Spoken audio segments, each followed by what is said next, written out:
What's going on, Local 1700? We back at the podcast. This is going to be a pretty quick one. Just wanted to give you some information as it relates to hall rentals.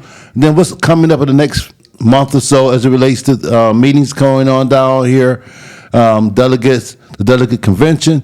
I got Aaron and Jennifer, our recording and financial secretary. Aaron, let me ask you a question. We got the halls renovated, right? We got 2 brand new halls renovated all the way through, and we got the game room, right? What is the prices, or how do members actually book those halls? Well, to book the halls, you would call down here. You would ask to speak to the financial secretary, which is me. Okay. You let me know. First of all, you are a member because we only rent to members. Okay. Once we establish that, you let me know what dates you're looking for. I'll tell you, are they available, and the prices for the hall, the large hall. Which before you get into the price of the hall, so the first thing they do is call. They need to call you. They can't call me. They can't call Eric or Jennifer because you're solely responsible for the booking of the hall. Correct? Yes. Okay. And at that point, when they come down, they want to go over the prices of what the halls. Now we got 3 different halls. They're different sizes. So they accommodate different capacities, right? Yes. Okay. And the big hall, what's the capacity of that one? Capacity is 500. Okay. And then Hall B, which is the next smaller hall, which is renovated. What's the hall capacity of that one? Capacity is 300. Okay. And then we got the game room. The game room is the one that we all watch the Lions football game. We do the tailgate over there. So there are some people that's familiar with that one. What is the capacity of that one? It says capacity is 200, but if you've been here for the tailgate, you know you can fit about 80 to 100 people in there comfortable with the tables and chairs. Okay. All right. Now, I know they come at different prices, right? And you was about to go into the prices. For the big hall, I know there's a difference between the weekdays and the weekends. The weekends being more premium. With that being the understanding, what is the high output? If I wanted to know your high output day, which would be the Saturday or Friday, what would that price look like for me for that main hall that holds the most amount of people? That would be $1,500 for 4 hours. For a 4-hour block? Yes. Bet. And then what about the second one? Because I ain't get that big of a party. That would be $1,100 for 4 hours. And that would be the Hall B? Yes. Okay. And then the game room, I got me and the fellas want to get together, a few family members. What are we looking at? That's $750 for 4 hours for any day of the week. So I did notice, because I did come to the football game. I noticed that y'all got a pool table and some, what is it called, the air hockey thing, and a cornhole and a few other things in there, amenities, along with the screen with the projector. Is that an additional cost? Yes. Okay, it's additional cost. I know that I would assume you can't move the pool table that comes with it, but the additional cost would be with the projector for the big screen. It would be the additional cost would be for projector. Mm-hmm. It would be to be able to use the pool table. We got the cornhole in there. We got the air hockey, and we're planning on putting some other stuff in there too. So all that would be one package. If you want to use all of that, that would be an additional cost. So you come in, you speak with me, I'll let you know how much more that will cost you. Great. All right, that's good to know. Because I am trying to put something together. On the big hall, I saw you guys had a kitchen back there. What is that kitchen situation looking like? I mean, I can't cook. That's why we got Jen down here. But I can't cook. But I want to bring some people in to do some cooking.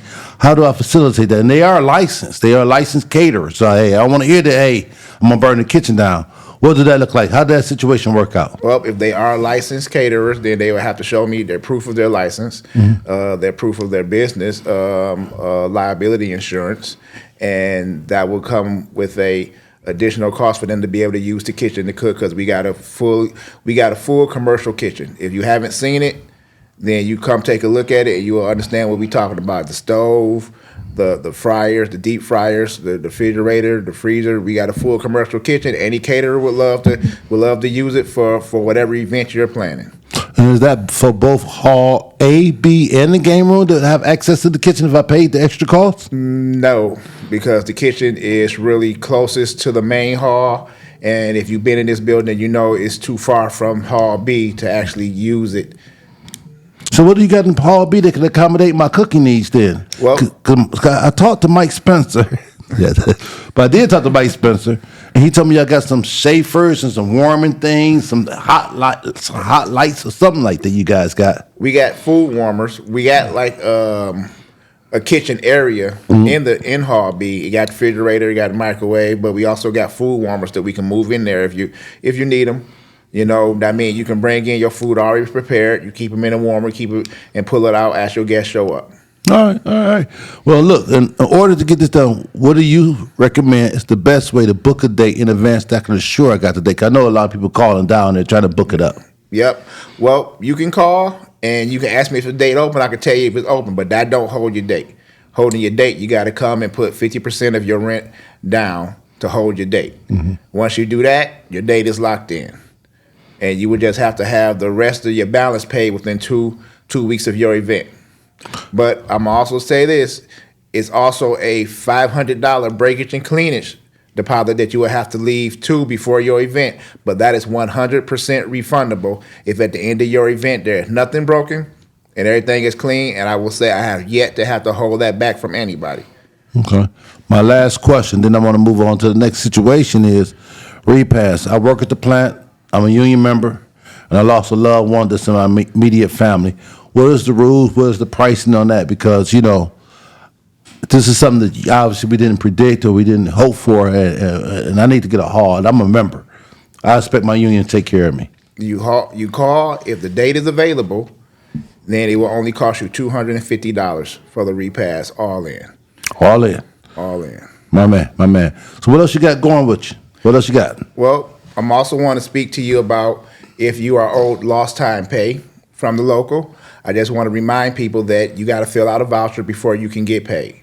And filling out the voucher is not hard. You just put your name, address, and you sign the voucher. You got to do that by Tuesday, end of business, which is 4 p.m. here. If you do that, I can guarantee you'll have your check by Friday. If you wait past end of business on Tuesday, it might have to be the following week. But I encourage everybody, if you can, get here and give the information. But if you do know that I will try and bring you a voucher if I know you are suspecting lost time, because I'm just trying to be accommodating as possible. But don't count on that. Now, also, I want to remind people to update your address. Right now, in the UAW, we are in the process of making sure our membership list is correct. If you don't know what's going on, we have a IEB election coming up towards the end of this year. Those ballots are going to start being mailed out sometime around about August or September, and they want to make sure every member who is eligible to vote get their ballot. So if you have something that changed in your life and you already told it to the plant, you got to call down to the local and tell us too, or it's a QR code that you can scan that's on the website. You can scan this on the website, and I try and post it in the plant too. So if you see it, you scan that code, it takes you to the site, you update your address, it comes to me, I'll make sure it's updated in the system, and you'll get all the information you need from the local. Also, it helps when you have grievances and someone need to get in contact with you from here at the local. That way, let's say you won your grievance. They want to tell you something good, but they can't find you because you never updated your address. So I'm saying it's important to not just let the plant know when things change. It's important to let the local know too. With that, I'm going to pass it on to my sister and our recording secretary, Jennifer. Thank you, Aaron. First, I want to remind everyone about the Constitutional Delegate Convention we have coming up. There was a posting that I put out last month requesting the amendments and the resolutions. So the deadline for that was April 10th. And we are extending that to the membership meeting, so that will be April 19th. So please get those filled out. That's very, very important. If you guys want to make any changes that's concerning the Constitution, which is the red books, that's available here at the local and at the membership meetings and also at the plant. You can turn in these constitutional amendments and recommendations and get that changed by April 19th. So, Jen, let me ask you, 'cause I know we got a deadline that we initially set off. That was the 10th, which would have been a day. From my understanding and from what I'm seeing coming in, today we did have a rush of constitutions come in, but or amendments or proposals. We extended it because for the size of our local, we should have a lot more. I say I have probably about 30 at the most now. 30 out of 6,000 Out of people. 6,000 people, and everybody complains about what they won't change throughout the year and years, and this is the time to do it. Just so everybody know, the Constitution delegates and the convention is about how the local and international is ran as a whole. It's our structure on the rules of what's right, what's wrong, what's within the gray areas, what's in the black and white. And if we don't like the way things are being done or has been facilitated, and this is outside of what your local contract or your national contract is, this is the time to submit those resolutions in. So I would expect from what I see on social media and what I hear in my ear that we'll have a lot more. That's what I would expect. Awesome. And that's why we're extending it. So at the next union meeting, we have to read those. Yeah, And we have 9 to times vote out of and 10, vote on 'em. I am going to stand up on the stage and say, hey, do we accept all that was put in, all that was submitted? And the reason I'm going to do that is because I'm not going to go through them and say this is not good or bad or this doesn't apply. My approach is send it all down to international, let them sort through it and see what applies. 'Cause I don't want to miss something or overlook something or judge something not being worthy to be in there. So I'll just send them all down. The motion hopefully will be accepted and we'll send them all down. But we have to have something to send down. That's correct. And so I ask our membership to come down to the local, pick up a red Constitution book, read through it. Hey, this is the page, this is the amendment, and here's my proposal, what you want to change. Submit it in. We'll turn it in. It'll all go to Jennifer. At the union meeting, I ask everybody to accept what was submitted, and we'll send it downtown, right? Yes, and please make sure when you filling out the Constitution recommendations or amendments that you put exactly how you want it read. That is the stipulations. It says that on the form. So make sure that you're writing it the way you would like it to appear in the Constitution. And if it's already in the Constitution, make sure you specify where it is located in the Constitution, the exact amendment that you're trying to make. So that'll be the page, the article, and the section, right? Yes. Okay. And also make sure these amendments should be turned into your stewards. You can also bring them down here to the local or to your committee person, but they have to get turned in. You can email them to me as well, and I'll accept the email. As long as it's filled out on that form, you can email that form to me. What's your email address? Jennifer Miller, UAW 1700 @gmail.com. Okay. So when is our next union meeting? April 19th. April 19th. All right. So we're expecting to have all those in. And I'm just going to be honest. Let's get them in before April 19th. Because we got to kind of put them in order, get them ready for not only that meeting, but to submit them down so we'll meet the deadline. All right? Correct. Okay.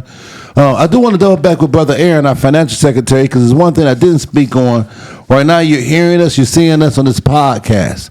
This podcast is available for all our standing committees, so I continue to encourage our standing committees to come down and utilize this. This is a good tool to put the message out. It's a visual. Obviously, you can hear us, but it's a visual. We got the screen back here that we can put things on the screen to demonstrate things or to show things, but utilize this podcast room. On top of that, to the general public, when I say the general public, for our members that's in the plant that may be doing other platforms outside of union per se activities, obviously, as long as you're not union bashing, because it is, hey, I'm going to be honest, some folks out there that say, I hate the union, but I got to pay union dues, I got to do it. No, we're not going to entertain that. But those who have other platforms that may be secular to what we're doing currently, the room is available. We do have an in-house engineer that we utilize, been utilizing them for the years. And so we always use that as our first recommendation. So our cost for the price for the podcast is? Well, the cost, you can rent the podcast room to record your podcast. 1 hour would be $180. But if you rent multiple sessions at one time, the cost goes down. For instance, if you rent 4 sessions at one time, it's a 10% discount. Rent 6 sessions at one time, 15% discount. Mm-hmm.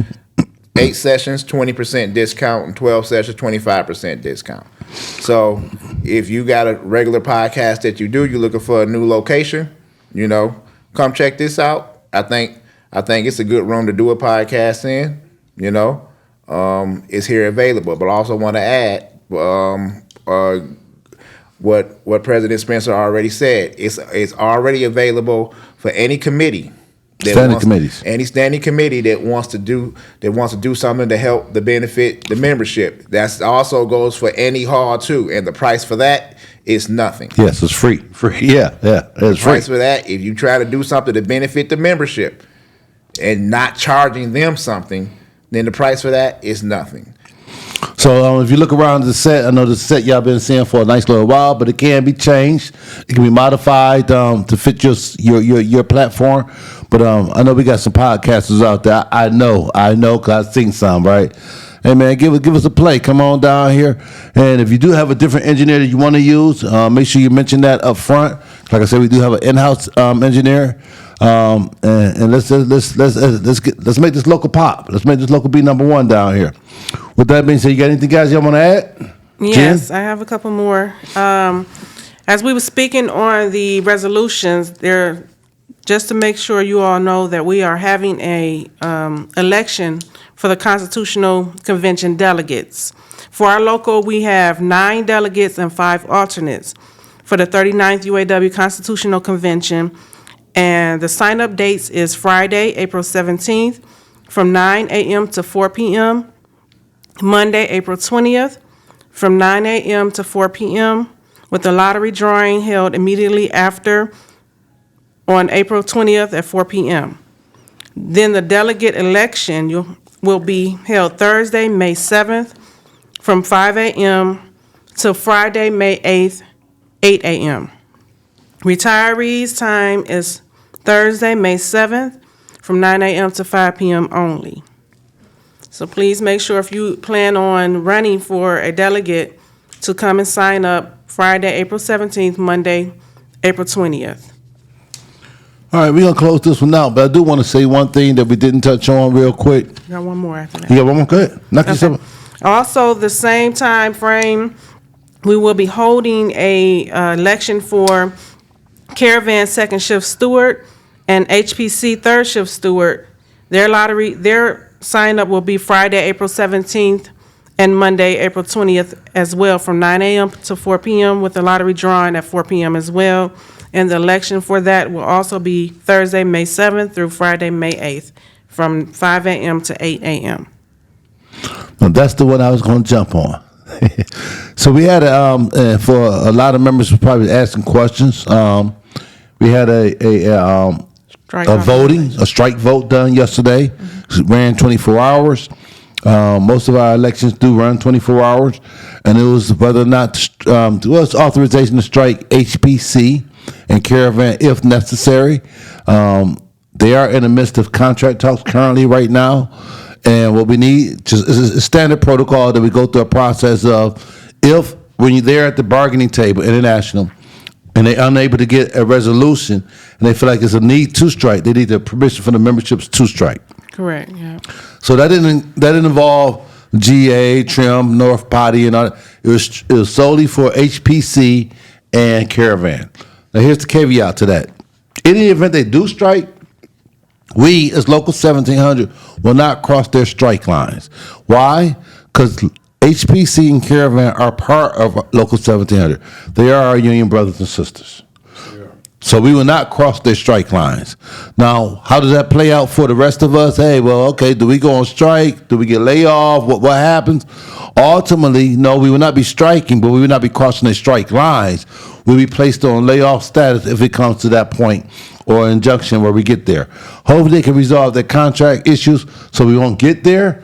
But based on what I got text this morning from the local, Jennifer, Aaron, and Yvonne, and thank you. That was 100% on one to support the strike authorization, and I believe it was 97 or 98%, Eric, on the other one. Yes. So majority said, hey, if you guys can't get it done, we're willing to walk. And what I would expect is Local 1700 not only respect it, but support it. Sure. 100%, because when we go on strike, we expect them to support us. They are union brothers and sisters. They deserve a fair and equitable contract, just like we expect that too. And there's going to be a different podcast, and we're going to talk about some of that stuff. But 2028 ain't too far down the road. Yeah. Time ticks around the corner. Yep. So you got anything else you guys want to add? That's it for me. That's it. That's it for you, Brother Aaron? I know you're tired, man. You've been up all night down here, so we give you grace today, man. But thanks for tuning in. Look forward to a nice podcast. Thanks for deuces. Deuces. How many minutes, Jay?